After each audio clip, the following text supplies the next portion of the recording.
What is the Bisonte? Well, the Bisonte is a tier 8 Italian premium heavy tank that you could only get out of the Christmas loot boxes from 2020's Holiday Ops event. You had a roughly, I believe it was a 16% chance to get any of the special items, being one of the skins or one of the tanks, and few people ended up getting this tank put into their garage, so it's very rare and it hasn't gone on sale yet since, but it probably will soon. So, I've only opened up Italian tanks from these loot boxes. You got the Progetto last year. I got the Progetto last year, and now I got the Bisonte. As far as stats go, the Bisonte has very strong frontal turret armor, which is very useful for being hull down. And to go with being hull down, you have 10 degrees of gun depression over the front and sides of the tank, and 6 over the back. And you've also got 50 kilometers top speed, which it struggles a little bit to get on flat ground, but down hills, you'll go very fast. If people want to shoot HE at you, you have spaced armor everywhere on this tank, so it's not going to work that well. The combination of these three elements gives the Bisonte a very strong profile when hull down, which means you can have some games where there's some absolutely insane amounts of block damage being had, but that's not why this tank is special. This tank is special because of the gun that you get on this tank. On paper, it has average damage and penetration values with pretty mediocre aim time and dispersion, more on those later, but it is really special because it is one of few heavy tanks that has an auto reloader at tier 8.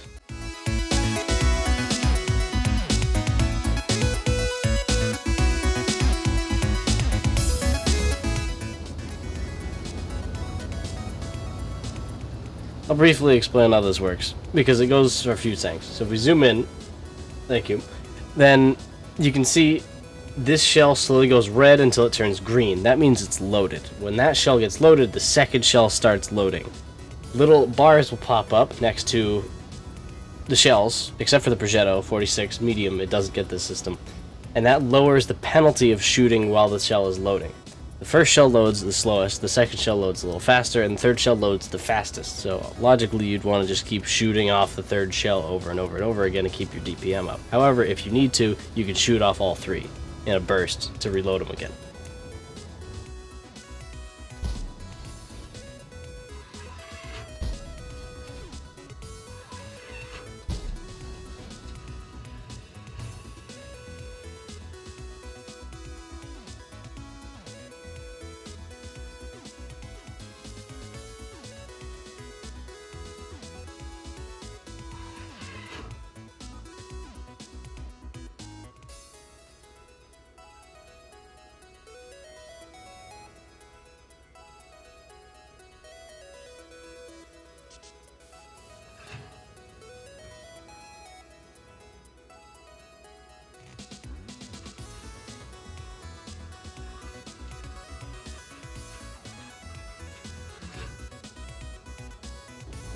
This kind of system is interesting because it creates some of those scenarios where it's like, should I fire 2 shots? Should I save the shot? Should I just clutch fire a shell like that and have it miss and now I'm reloading for longer? It can get really complicated, but that's why this tank is good in my opinion, or at least really balanced. Your first shell reloads in about 16 third seconds, your second shell reloads in about 14 and a third, and then your last shell reloads in about 11 and a half seconds. That's before equipment, and it works pretty much that way for all the autoloaders. The first shell is always the slowest, and the third shell is always the fastest. That puts your DPM roughly at these numbers. You really won't be firing just the second shell over and over again, and it's like that for every single auto reloader in the game, except of course the Russian one, but other than that, it works like that. Alright, you're probably getting tired of hearing me talk about the tank and just want to see it actually work, so here you go.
But that's where all the sunshine and rainbows stop.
And tracking.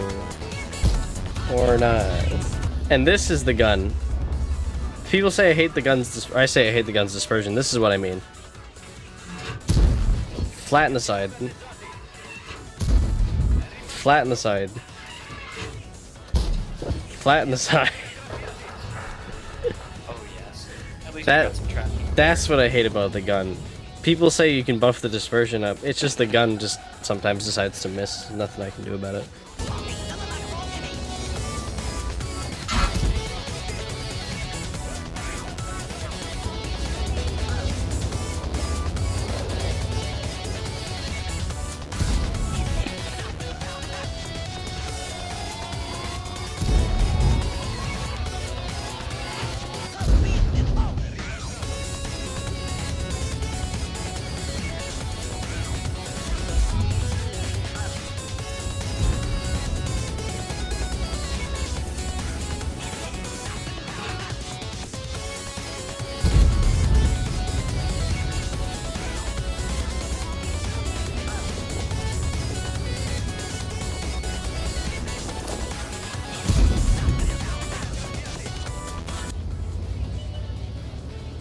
Overall, that's really just the only thing I hate about this tank, like absolutely hate about this tank, is the dispersion, turning, aiming, sitting still, moving is not good.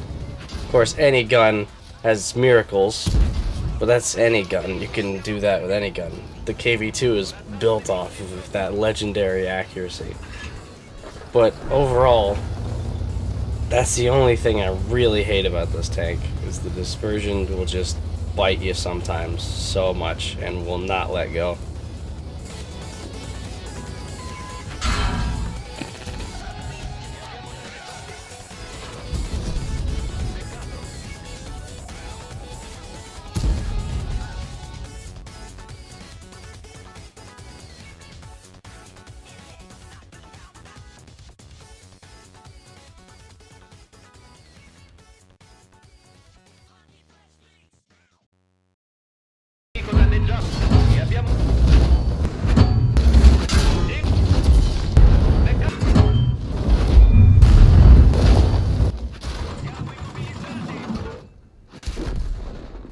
We live in a turret meta, and there's no saying otherwise, because we do. And if you don't believe me, let's just recap, shall we? The Krandvang is introduced.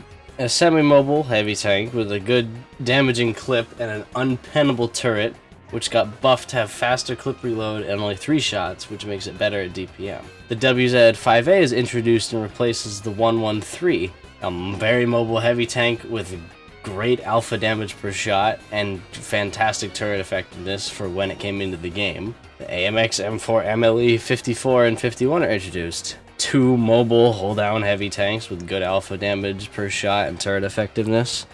The Polish heavy tanks are introduced, which have great turret armor, good alpha damage. The Chieftain's introduced, a mobile heavy tank with good alpha damage, good DPM, good dispersion, and a basically unpennable turret with a basically unhittable commander hatch. The Swedish mediums get introduced, which are mobile hold-down tanks with good alpha damage per shot and turret effectiveness, except for the tier 8. Those aren't crazy, but you get the point. The STB-1 gets the hydropneumatic suspension system given to it, which is accurate, it did get that. And that's mobile medium hold-down tank with one of the best DPMs in the game and pretty good turret effectiveness. The Polish mediums, mobile tanks with good turrets, except for the tier 10 mostly, and average damage per shot for mediums. The Italian heavies, semi-mobile heavies with good turrets and good damage per shot with mostly unhittable turret, because the gun literally pops out of the top of the turret of the tier 10. You could still pen the turret like that, but still. And we're getting Czech heavies soon, which, oh boy, how shocking. Good mobility, good turrets, good gun depression, an option to play with a Barask's firing style. I get that you have to, making this stuff is hard. And you don't want to make it all the same thing, but we live in a turret meta now. It's half the fault of just how nations design their tanks, and how modern design is slowly taken over as the main battle tank idea has evolved to be this, and the meta has turned out as this as a result. But it's also as a result of players recognizing that and then learning to really only play like that. Advances is pretty much based on it a lot of the time, is you'll see teams with up to like 8 chieftains, and if people don't have a chieftain, they'll bring a super conqueror. That's because this is how it is. I understand that there are limitations regarding what they can do when it comes to having tank designs there in front of them that were designed with the knowledge that came from actual tank design.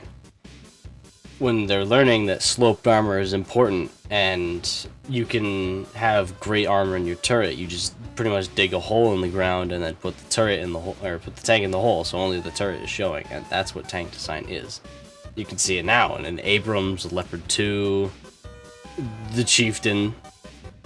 The 279E was designed as a prototype to have lightweight armor but be very heavily armored, hence it has such the sloping that it does. And I get that. You don't have much to work with when it comes to doing that.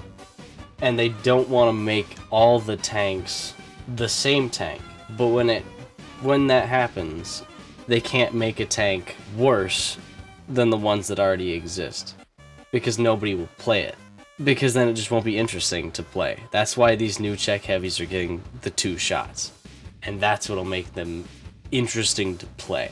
But at the same time, it's more hold down turret tanks, it's more turret armor, and that screen's gonna get more and more cluttered as time goes on, because we've slowly gotten out of the World War II tank era, and we're slowly getting into the 1960s at this point.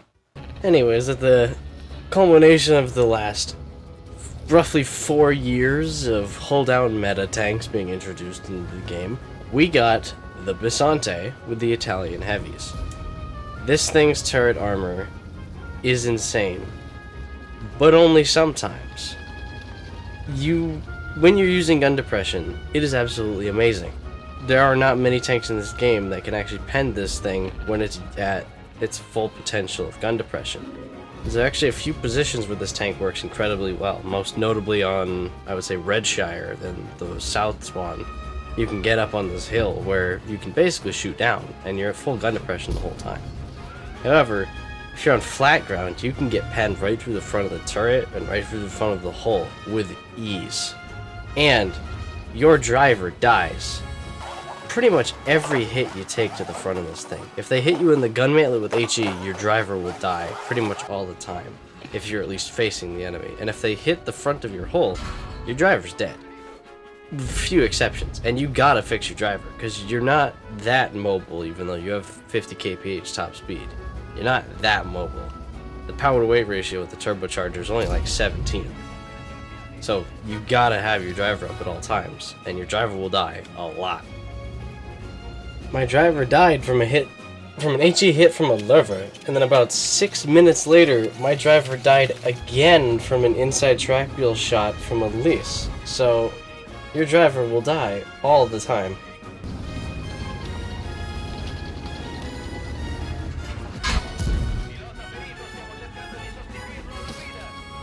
Now remember, some tanks, like a Borsig's 15 centimeter, can go straight through with heat. Also, T124s, and a couple other tanks. Unless, of course, they don't aim. In which case, you'll probably just bounce, considering the front of this thing's turret actually is pretty much the same effectiveness as the front of a Jagdtiger. So, you can bounce quite a bit. With that being said, there are actually quite a few tanks with big enough guns that can just go straight through the front of your tank. And it might be confusing at first to find out which ones, but I've made a comprehensive list for you. I'll let you read through it. Did you like it? What was your favorite tank? I like this one, it has a nice kick to it. Point is, not many tanks can mend you, but plenty of tank destroyers can.